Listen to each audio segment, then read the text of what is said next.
What's up, everybody? Tommy here, Math Productions, and we're back in the swing of things with our newest modded survival playthrough series. If you haven't seen the last episode where we break down, or at least talk about, our newest load order, it's 165 mods. We talk about why we had to go with this new playthrough series, this new load order overall, but we also set the stage for what's to come next, right? We talk about the load order itself, we talk about the settings that we're using, and we set the stage for our character's backstory. We're starting out obviously as a member of the Crimson Fleet, and before we decided to meet up with Delgado to really start that faction quest line itself, we wanted to go to Neon where the law is a little looser, and we wanted to see if there was any opportunities to make some quick credits, right? We have very basic gear, just the starting gear, we're low level, so we don't want to start anything too serious just yet. We're not prepared to really show out. So that was the whole initial reason in going to Neon. When we were at Neon Security, we swiped some contraband real fast. We saw a dude in a cell. He was the dude that was just being detained when we first landed at Neon. And so we decided to talk to him. All we really know, he was bringing some stuff in, got, and he really wants us to help complete that delivery. So we obliged because we're Crimson Fleet members already. It's something right up our alley, I would feel like.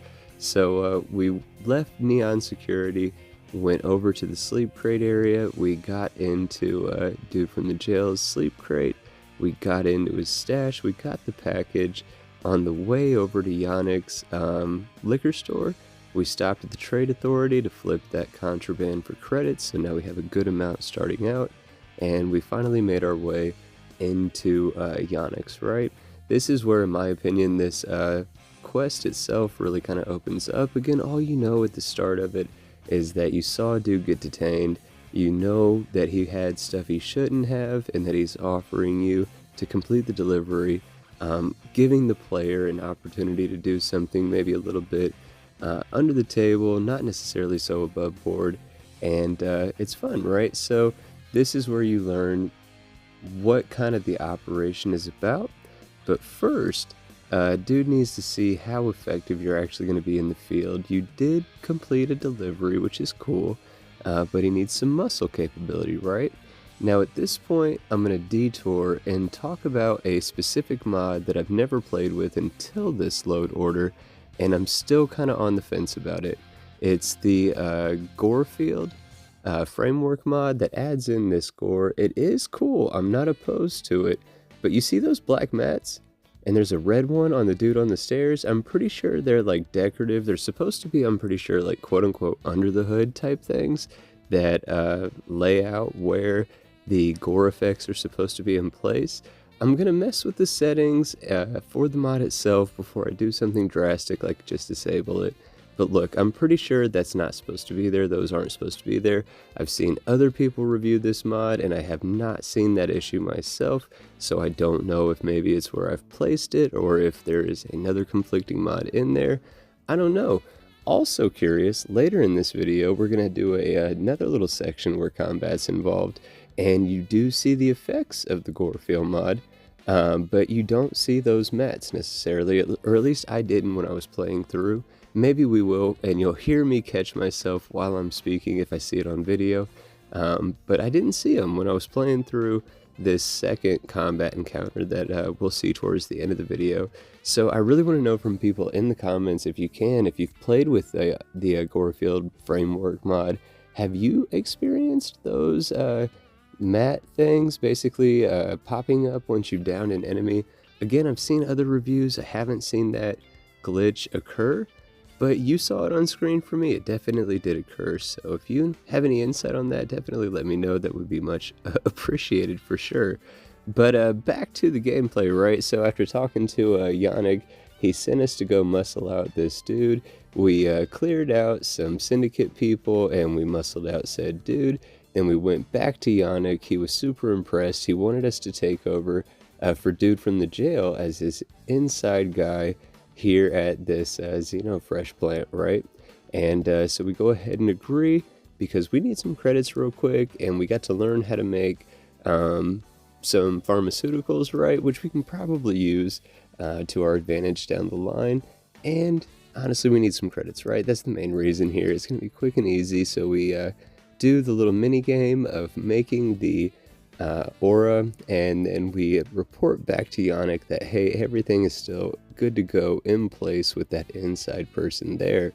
When we get back to Yannick, though, that's the first introduction that we have to Benjamin Bayu, right? If you've played this game, you probably have strong feelings about that character one way or another. They're fairly divisive, and they definitely will show up more and more the more that we're in Neon and the more that we complete some quests in and around Neon, right? But we kind of help talk things over so that Bayu doesn't want to take out Yannick or us, and actually ends up striking up a business deal. And from there, we tell Yannick, hey, we'll do another shift later. Right now, we got some other things to do. And what we really want to do is follow up on that Trackers Alliance agent who invited us to the Trackers Alliance HQ over in Akila City. And so that's where we went to next. I like to imagine that our character slept in the ship on his way from Neon up to the Cheyenne system and then into Akila City, because we haven't yet actually rested anywhere gameplay wise in the game. But again, RP wise, I like to imagine that we got some rest in the ship on the way. And when we got to Akila City, we were informed that basically the whole town is at a standstill until this situation at Galbank gets resolved. That's story-wise and mechanically, right? A lot of these shop vendors are out of their shops watching what's going on and kind of locked in that state until you complete this initial encounter when you get into Akila City.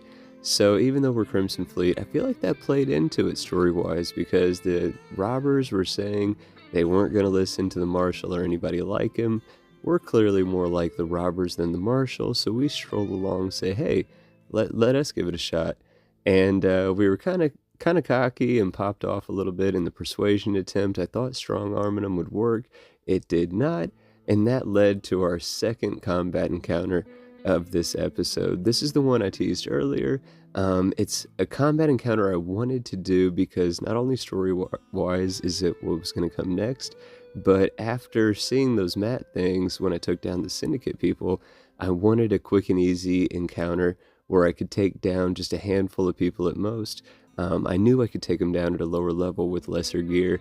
And again, I don't see any of those mat things. I'm not actively looking as much, and there is far more of this explosive capability.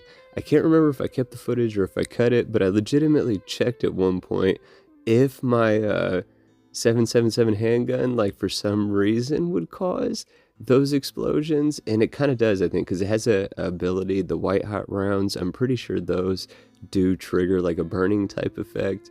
So I guess it kind of makes sense, but I feel like the fact that all of these people burnt completely, I maybe need to tone down the Gorefield settings a little bit. But again, also too, it didn't have those mats, so I'm really confused as to why I saw those glitches occur with the Syndicate people, but I did not notice any of those things, glitches, with the Shaw Gang people.